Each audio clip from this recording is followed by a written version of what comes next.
Welcome to Body Balancing for Birth.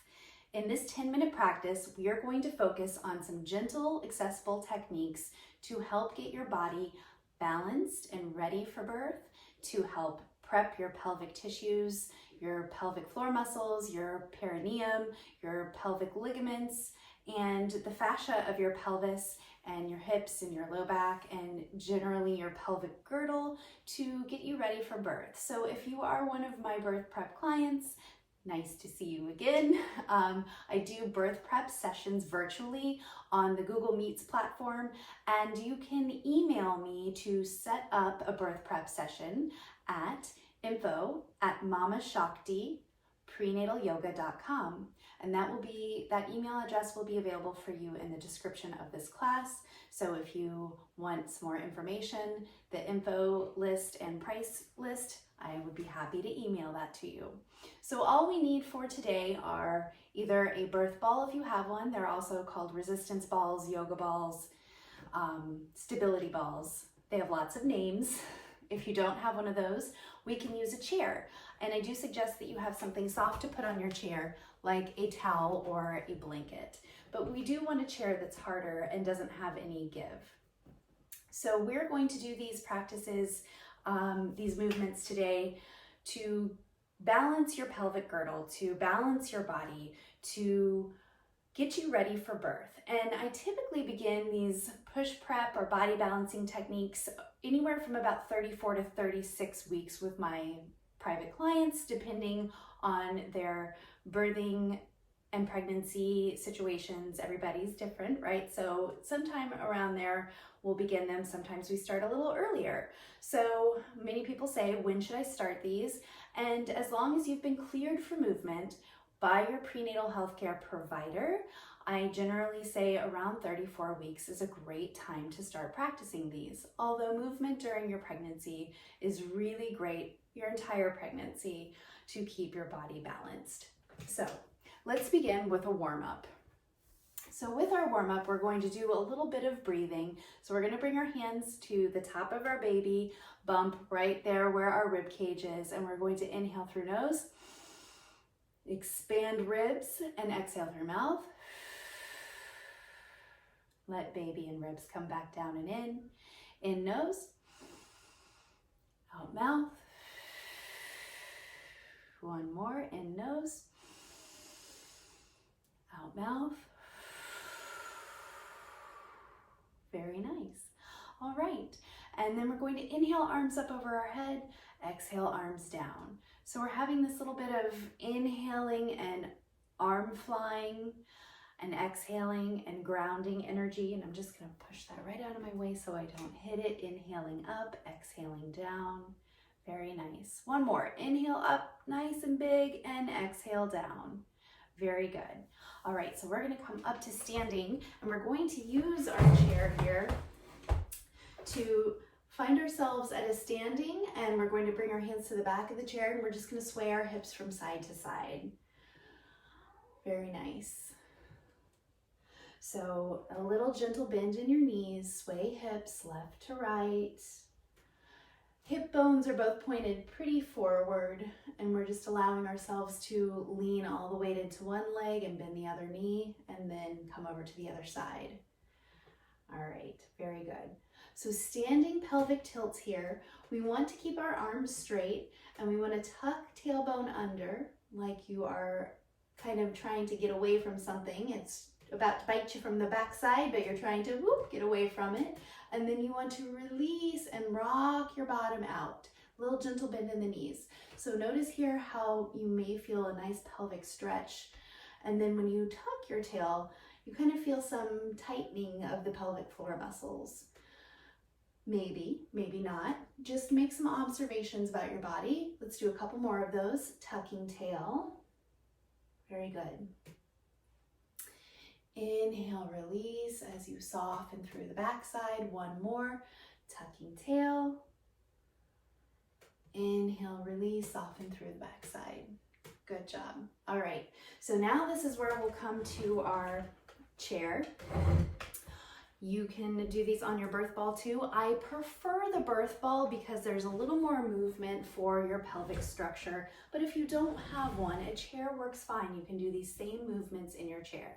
If you're taller, I suggest finding a 75 centimeter ball. If you're shorter, like 5'5" and shorter, or even 5'6" and shorter than that, a 55 centimeter birth ball like this is going to be a great one for you. All right, so we're going to start with hip circles. And you might say, well, how can I do that seated in a chair?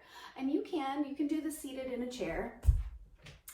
So your movement is going to be a little more limited, but you can still circle your hips. And you can do this even easier on the floor if sitting on the floor is accessible to you. So you can find that same circling on the floor if you don't have a ball. So you have a few different options for your movement. And we're really gonna exaggerate those circles. So nice big circles. And imagine if you have like a ball in a funnel, that you're trying to get that ball to go down the edge of a funnel and drop down into the hole. And so let's make sure we go the other way too. So many times people say, well, how long should I do this?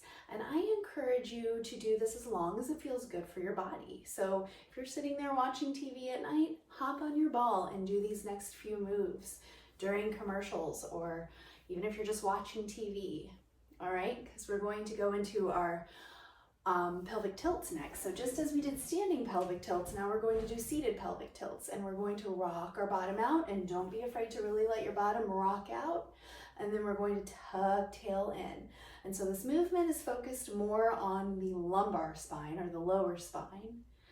And so it's not really a cat-cow. So we're not getting our top half of our body. We're really focusing on the lower half of our body. So when you're watching TV, you can do those circles, maybe 2 minutes of them. Follow it up with these anterior and posterior pelvic tilts. Very good.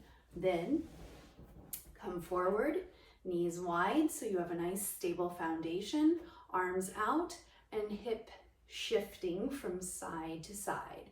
So really work on shifting those hips, and arms can be out. Arms can be relaxed if you want, but when we have our arms out, they kind of help us really find that side body movement, or that thoracic kind of movement, and get that extra stretch all the way up through our side body. Very nice. Breathing. Okay, good. Now, the last one that we're going to do are figure eights. So this is a really kind of intricate movement, and it's smaller. So we've kind of focused on those really big exaggerated circles. And now we're working on figure eights. So trying to imagine that you have paint on the bottom of your ball, or even on the bottom of your tush, and you're trying to draw a figure eight on whatever surface you're sitting on. Very nice. And then make sure you go the other way.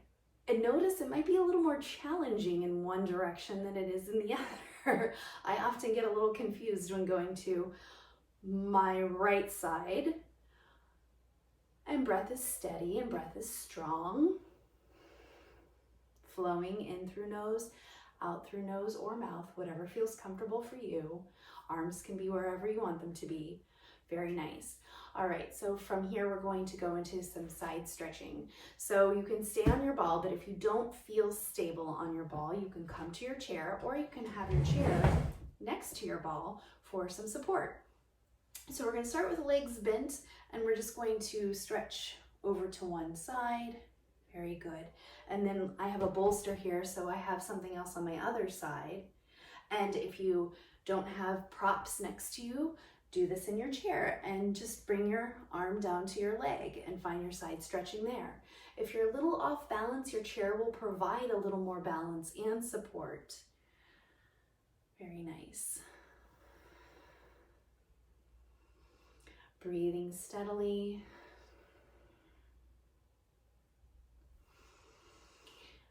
All right, and so we're going to slowly come up. So find your arms on your legs and press down into your feet as you rise up. So this next stretch is a calf stretch. And in our calf stretch, what we're hoping to do Remember, our posterior chain that runs up our body is all connected. So muscles in your feet, muscles in your calves and hamstrings will have an impact on your pelvic floor muscles. So if you're feeling a little tight in your calf muscles, if you're feeling Charlie horses in your calf muscles, this is important to do. We really want to make sure that we keep those calves soft and supple. So we're going to bring either a rolled up yoga mat or a rolled up blanket to the floor. We're going to have a chair there for support, and we're going to have the chair to bring our arm to. We're going to start by just our toes on this side of the blanket. We're going to step our left toes and ball of the left foot up onto the blanket, but our left heel remains on the ground, and we're going to step our right foot forward. So that's going to give you a nice big stretch up the back of your calf, maybe through the knee and your hamstring too, depending on what the state of your posterior chain is like, how flexible those muscles are. And so I suggest holding that for a minute on each side. You're going to step back, and then you're going to bring the chair over to the other side, and you're going to step over to this side. Right foot goes up, toes in, big toe ball mound, little toe ball mound, left foot steps forward. And you may say, I have really steady balance, I don't need a chair. That's fine, but I would always suggest keeping one handy just in case. Pregnancy does tend to throw us off balance a little bit. Changes our center of gravity. Very nice. Excellent job. Okay, and then step forward. So that was your 10-minute push prep body balancing practice. Really easy. You can do it while you're watching TV. You can do it while you're at work on a break. You can do it while you're playing with your kids.